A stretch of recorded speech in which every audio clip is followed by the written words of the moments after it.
नमस्कार दोस्तों, India hot topics में आप सभी का स्वागत है। चलिए शुरू करते हैं आज के न्यूज बुलेटिन।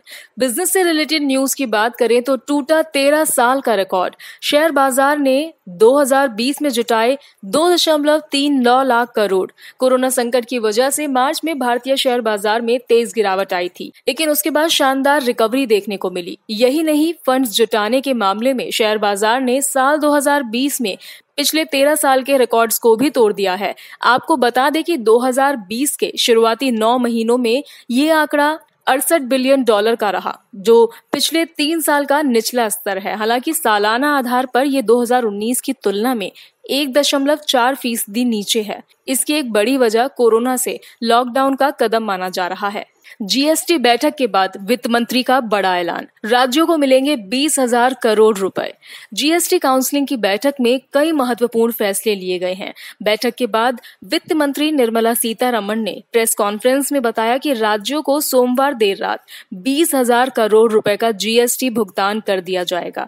केंद्र को कॉम्पनसेशन सेस में मिले 20,000 करोड़ रुपयों का वितरण राज्यों के बीच किया जाएगा। उन्होंने कहा कि बैठक में केंद्र के प्रस्ताव से 20 राज्य सहमत थे, लेकिन कुछ राज्यों ने प्रस्तावों को ठुकरा दिया। इस तरह से बैठक में जीएसटी मुआवजे का मुद्दा सुलझ नहीं पाया है। वित्त मंत्री ने कहा कि आगे बैठक में फिर अनसुलझे मुद्दों पर बात होगी। राजनीतिक बुलेटिन की बात करें तो सुशील मोदी का राहुल गांधी पर हमला। बोले, पूर्णिया की घटना पर चुप क्यों है राहुल। यूपी के हाथरस जिले में एक दलित लड़की के साथ हुई रेप की घटना के बाद राज्य में सियासी हलचल तेज हो गई थी। कांग्रेस सांसद राहुल गांधी और कांग्रेस महासचिव प्रियंका गांधी भी इस मुद्दे पर काफी एक्टिव नजर आए थे। सोमवार को सुशील मोदी ने सिलसिलेवार कई सारे ट्वीट किए। अपने ट्वीट में सुशील मोदी ने लिखा है कि सामाजिक न्याय का ढोंग करने वालों ने अपने उम्मीदवारों की सूची जारी करने से पहले पूर्णिया में सामाजिक न्याय की बलि चढ़ाई।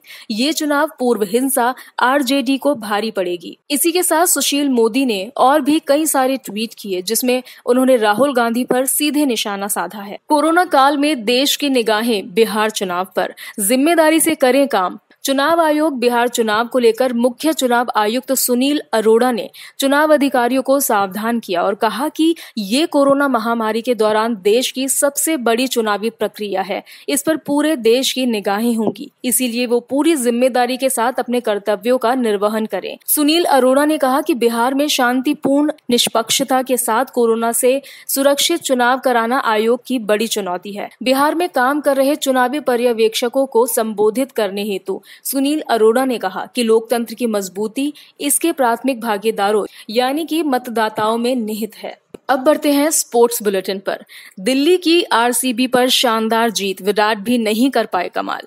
आईपीएल के 13वें सीजन के 19वें मुकाबले में दिल्ली कैपिटल्स ने बाजी मारी। दिल्ली ने रॉयल चैलेंजर्स बैंगलोर को 59 रनों से मात दी। 197 रनों के लक्ष्य का पीछा करने उतरी बैंगलोर की टीम निर्धारित 20 ओवरों में 9 विकेट पर 337 रन ही बना पाई। साउथ अफ्रीकी पेसर कैगिसो रबाडा की रफ्तार के आगे विराट ब्रिगेड चल नहीं पाई। आरसीबी ने मैच गंवाया, पर कप्तान कोहली के नाम दर्ज हो गया ये खास रिकॉर्ड।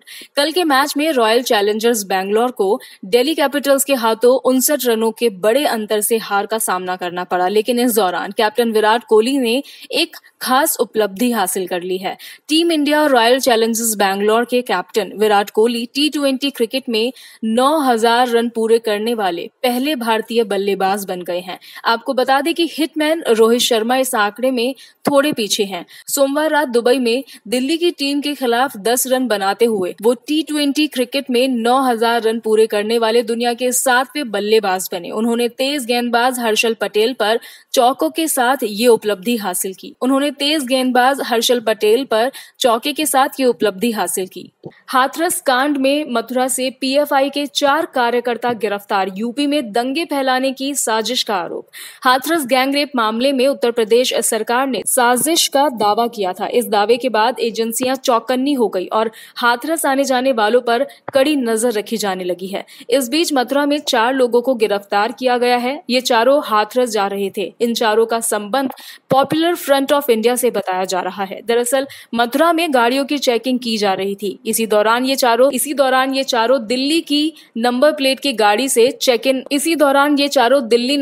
की गाड़ी से चेकिंग पॉइंट पर पहुंचे। पुलिस ने इन चारों के पास से मोबाइल, लैपटॉप और संदिग्ध साहित्य बरामद किया है। सुशांत केस में आत्महत्या के एंगल से आगे बढ़ेगी सीबीआई की जांच। कई विकल्प भी खुले। सुशांत सिंह मामले में सीबीआई ने फिलहाल मामले की जांच खुदकुशी वाले एंगल से ही आगे बढ़ाने का फैसला किया है। इस मामले में सुशांत के घर वालों की शिकायत पर पहले ही उनकी गर्लफ्रेंड रिया के साथ साथ उनके घर वालों के खिलाफ सुशांत को खुदकुशी के लिए मजबूर करने की एफआईआर दर्ज है। अब जब ये साफ हो गया है कि मामला खुदकुशी का ही है, तो अब सीबीआई अपनी तफ्तीश में ये पता करने की कोशिश करेगी कि बाकी सुशांत की खुदकुशी के लिए रिया और उसके घर वाले कितने जिम्मेदार हैं। टेक्नोलॉजी से संबंधित बुलेटिन की बात करें तो पोको C3 आज होगा भारत में लॉन्च। जानिए क्या होंगे फीचर्स। पोको C3 को आज भारत में लॉन्च किया जा रहा है। मिली जानकारी के मुताबिक ये मलेशिया में इस साल लॉन्च हुए Redmi 9C का ही रीब्रांडेड वर्जन हो सकता है।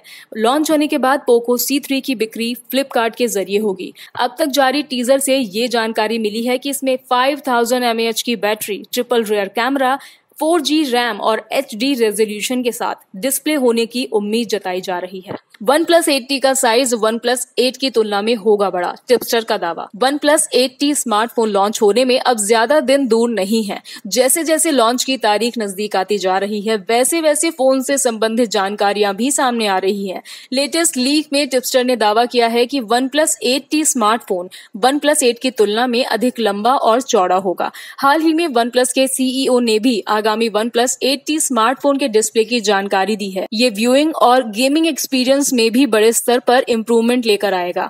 तो ये थी आज की कुछ मुख्य खबरें। अगर आप इस वीडियो को YouTube पर देख रहे हैं तो इसे लाइक करें, सब्सक्राइब करें हमारे चैनल इंडिया हॉट टॉपिक्स को। धन्यवाद।